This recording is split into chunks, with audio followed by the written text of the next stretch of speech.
네, 위원장님. 제가 지난 7월 10일, 8월 21일 두 차례에 걸쳐서 그 한남동 대통령 관저 증축 공사를 둘러싼 불법 의혹 제기를 세 가지 관점에 맞춰가지고 자료를 요청했습니다. 첫 번째가 공사업체 무자격 의혹, 그리고 공사업체 명의대여 및 알선 의혹, 그리고 착공일 이전의 공사 시작 의혹, 이렇게 세 가지. 저희 법령상으로는 건설산업기본법과 건축법 이렇게 두 가지인데요. 여기에 대해서 진위 여부를 판단하기 위해서는 반드시 저희 건설산업재시 정보 시스템에 등록되어 있는 22년도 대통령 관저 공사 관련해서 건설 공사 대장, 이거를 국토부에서 저희가 받아야 된다고 몇 차례 요청을 드렸습니다. 관련해서 건설 공사 대장, 이거를 국토부에서 저희가 받아야 된다고 몇 차례 요청을 드렸습니다. 근데 계속해서 지금 입장은 반복되고 이게 국가안전보장시설이다, 이런 입장만 반복되고 있거든요. 근데 그 사이에 추가 의혹이 또 제기됐습니다. 공사를 한 부분이 사우나, 드레스룸이고 무리하게 시설 공사를 벌였다. 이게 그냥 의혹이 아니라 이 공사, 증축 공사에 참여를 했다는 또 다른 업체에서 대표가 직접 언론에 인터뷰를 한 진술 내용입니다. 그렇게 따진다면은 이 부분에 대해서 지금 정부의 입장과 아주 반하는 내용인데, 이런 부분에 대해서 책임을 져야 되는 행안위도 있겠지만 국토부 자체가 저희가 제기를 하고 있는 이 건설산업기본법이나 건축법을 위반했을 가능성에 대해서 체크를 해야 되는 것 아니겠습니까? 지금 저희가 확인을 해보니까 이 건설산업기본법이나 건축법은 소관부서 국토부인데 법 위반 제재 처분 업무, 이거는 이제 지자체에서 위임이 돼 있고 위탁되어 있는데 비용 부담이나 최종적 책임은 그래도 국토부에 있다고 생각을 합니다. 그래서 이 지자체가 법 위반 제재 처분 후에 키스콘에 등록을 하도록 되어 있는데 이 부분에 대해서 국토부가 점검을 하게 돼 있고 불법 증축공사 의혹에 대해서 확인할 의무가 반드시 있다고 생각을 합니다. 이 부분은 좀 한 번 더 위원장님께서 장관께 물어봐 주시고요. 일각에서는 이 불법 의혹을 제기한 제주 위치의 종합건설이 건설공사 대장을 키스콘에 등록하지 않았을 가능성도 제기가 되고 있는 상태입니다. 그렇기 때문에 만일 이번에도 자료를 제출하지 않을 경우에는 저는 예산 소위원장으로서 이 4246-518 건설산업 정보시스템 구축 및 운영, 이 집행 적정성에 대해서 국토부가 시스템 확대 구축을 위해서 기재부로 증액을 요청해 놓거든요. 이거 철저하게 제가 예산비 감축에 대해서 검토를 하겠다는 말씀 드리고요. 그리고 국회법 128조에 저희가 상임위 의결도 가능하지 않습니까? 그래서 이런 부분까지 총 감안해서 이 부분에 대한 자료를 즉각 제출할 수 있도록 위원장님께서 다시 한번 좀 촉구해 주시길 부탁을 드리겠습니다. 이상입니다. 네, 문지석 간사입니다. 위원장님, 한준호 의원께서 제기한 의혹은 이미 언론에서도 다룬 바가 있고요. 우리 국토교통위 상임위 소관 법률안인 건축법과 건설산업기본법 위반 의혹이 제기되는 만큼 이에 대한 자료 요구는 타당하다고 봅니다. 특히 공사업체 무자격, 명의대여, 알선 등은 건설 안전과 직결되는 부분이기 때문에 국토부가 성실히 자료 제출을 해야 한다고 봅니다. 내일 모레 5일이죠. 5일 전까지, 회의 전까지 자료 제출을 요구하지 않으면 5일 전체회의에서 상임위 의결로 자료 제출할 것을 요구할 자료 제출 요구를 요청드립니다. 네. 끝났어요.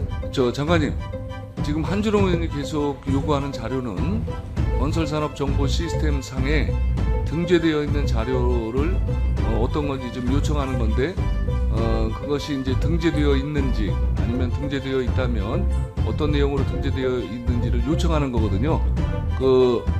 도저히 줄 수 없는 자료입니까? 예, 지난번 상임위원회 때도 비슷한 말씀이 계셨고 제가 또 같은 내용의 답변을 드렸는데요. 또 이 건에 대해서 건설업체를 관리하는 국토교통위 외에 사실은 그 공사의 발주기관은 행정안전부입니다. 그래서 발주관청인 행정안전부를 담당하는 행안위, 또 그 시설을 또 운영하고 사용하는 기관은 대통령실이기 때문에 대통령실을 또 담당하는 국회 운영위에서 이미 열띤 또 논란이 있었던 상황이고, 거기서 행안위에서나 운영위에서 해당 시설이 통합방위법에 따라 각급 국가 주요 시설이기 때문에 자료 협조가 곤란하다는 그런 공방이 있었습니다. 아니 제가 지금 질문 드린 거는 질문하신 내용 중에서 그러니까 아니 시스템에 등재해야 되는 자료인지 먼저 일단은 이제 그 건설업체가 건설공사 하게 되면 키스콘이라는 이 대장에다가 전산적으로 등재를 하게 되어 있습니다. 그러니까 등재가 되어 있을 것으로 추정이 되는 거잖아요. 그죠? 그렇습니다. 예, 자 예, 그러면 예. 그 자료도 대입입니까?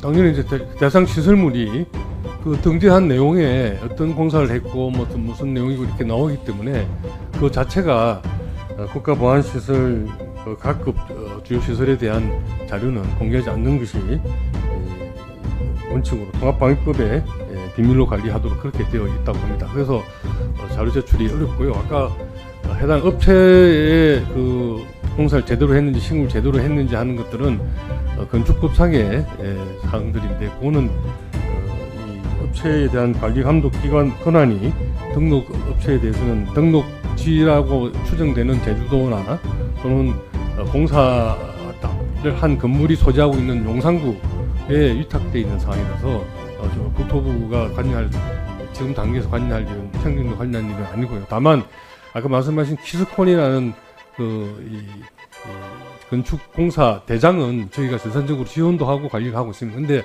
말씀드린 대로 그 건축공사 대장에 실려 있는 자료를 저희들이 일반 자료 같은 걸 얼마든지 공개하고 그렇게 하겠습니다만은 대상 시설물이 국가 주요 시설물 각급 주요 시설물에 분류가 되어 있고 또 다른 위원회에서도 행안부나 대통령실에서 일관되게 동일한 입장을 견지하고 있기 때문에 국토부로서 또 다른 입장을 말씀드리기 어렵다는 말씀드리고요. 자 장관님 또 한준호 의원님 말씀하신 것처럼 이 특정 시설에 대한 자료 여부와 키스콘이라는 건설공사 이 빅데이터를 관리하고 하는 그 시스템의 업그레이드 문제는 별개의 건으로 좀 처리해 주시기 부탁드립니다. 예. 장관님 네, 등재는 돼 있어요 자료가? 그건 제가 확인을 못 해봤습니다. 그거는 그 자체가 아까 한 의원 말씀하신 것처럼 자 장관님 이게 이 차이가 있는 거예요. 등재는 돼 있는데 뭐 어떤 이유로 해서 자료 못하는 경우가 있을 수 있고요. 다만 등재가 안 돼 있을 수가 있고 그렇죠? 등재가 안 돼 있으면 우리 그 전체 건설 사업을 관리하고 시스템을 구축한 국토부에서 문제 제기를 충분히 할 수가 있는 거고요. 등재가 되어 있음에도 불구하고 어떤 사유로 제출하지 못하는 것은 그 또 다른 문제인 거예요. 근데 장관님은 계속 행안부하고 운영에서 지금 이게 벌어지고 있고 또 논의되고 있던 그 내용만 자꾸 말씀하시는데 등재되어 있는 건 확인을 하실 수 있는 거 아닙니까? 되어 있는지 여부는. 등재 여부를 확인할 수 있지만 그 내용이 등재된 내용이 사실은 저희도 한 의원님이 지적하신 그 공사에 관한 것인지 아닌지는 확인할 방법이 없습니다. 왜 확인할 방법이 없죠? 그럼 시스템을 왜 유지합니까? 아니요, 그러니까 그게 그 발주 관청이 자기들이 발주한 공사에 대한 내용이 등재가 된 건지 저희가 발주 관청 같으면 그걸 확인할 수가 있지만 우리가 발주 관청이 아니기 때문에 어떤 공사를 발주를 했는데 그게 아니, 장관님. 그게 해당되는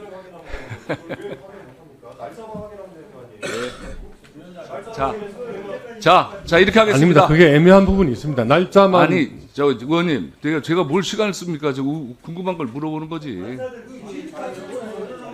자 그러니까 자 이렇게 정리하겠습니다. 자 의원님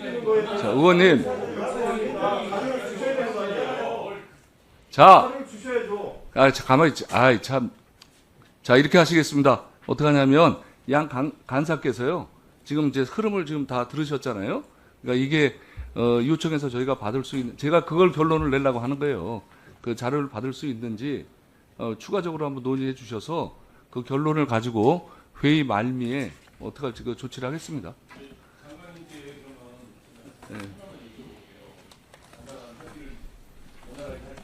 네. 건축공사 대장에 접근하는 것이 비밀인가를 받아야지만 접근이 가능합니까? 아마 일정한 제한이 있습니다. 예, 제한이 있고요. 그리고 예. 이제 거기 올라와 있는 공사가 제한이 어느 정도 됐습니까?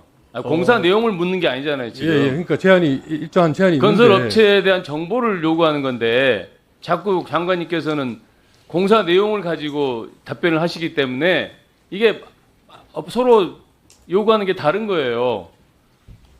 공사업체 정보를 달라고 하시는 자료 제출 요구하라는데 공사 내역을 다 달라는 건 아니까 자, 아닙니까? 문과사님.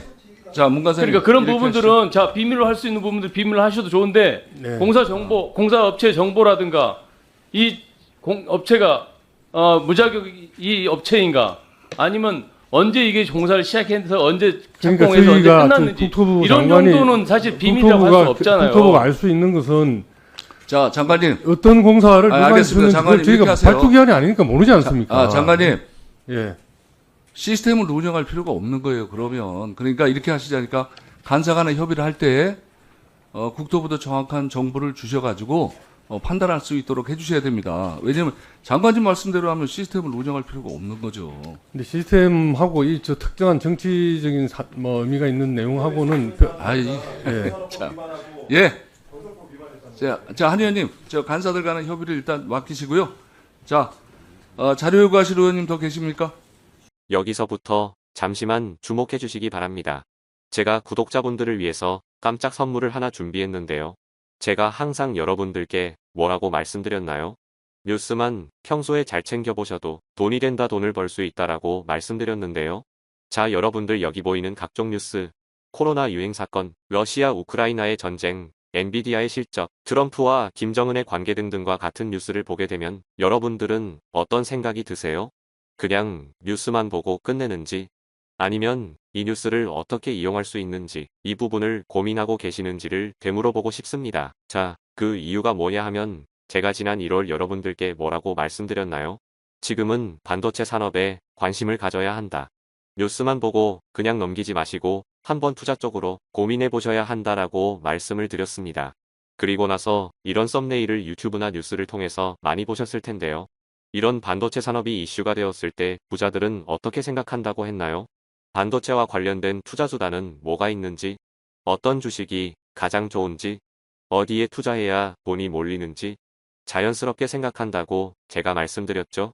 그 이유가 부자들이 봤을 땐 이슈가 돈으로 이어지고 그 이슈가 나에게 돈을 벌어준다는 경험적 확신이 있기 때문에 부자들은 항상 이런 사회적 이슈와 돈의 흐름을 관심 있게 쳐다본다고 제가 말씀드렸는데요. 이번에도 마찬가지입니다. 제가 지난번에 시청자분들과 함께하는 주식으로 수익내기 이벤트를 진행했었는데요. 당연히 100% 무료로 진행되었고, 자, 여기 보시면 아시겠지만 제가 지난번에도 저한테 구독이라는 문자를 보내주신 모든 시청자분들께 이렇게 반도체 관련주 중에 많은 종목이 아니라 가장 급등할 확률이 높은 딱 한 종목, 한미반도체 딱 한 종목만을 추천드렸어요. 그러면서 여기 나와 있는 대로 정확히 얼마에 매수해야 하는지, 수익률이 얼마가 나왔을 때 팔아야 할지 정확히 말씀드렸는데, 자, 지금 실제로 어떻게 되었나요? 오른쪽을 보시면 아시겠지만 제가 1월에 문자로 이 한미반도체를 소개해드리고 나서 실제 3배 이상의 급등이 나왔죠. 그래서 당시에도 굉장히 많은 분들이 제가 드린 이 종목으로 수익을 크게 내실 수 있었는데요. 다시 한번 수익 축하드리고 이번에도 마찬가지입니다.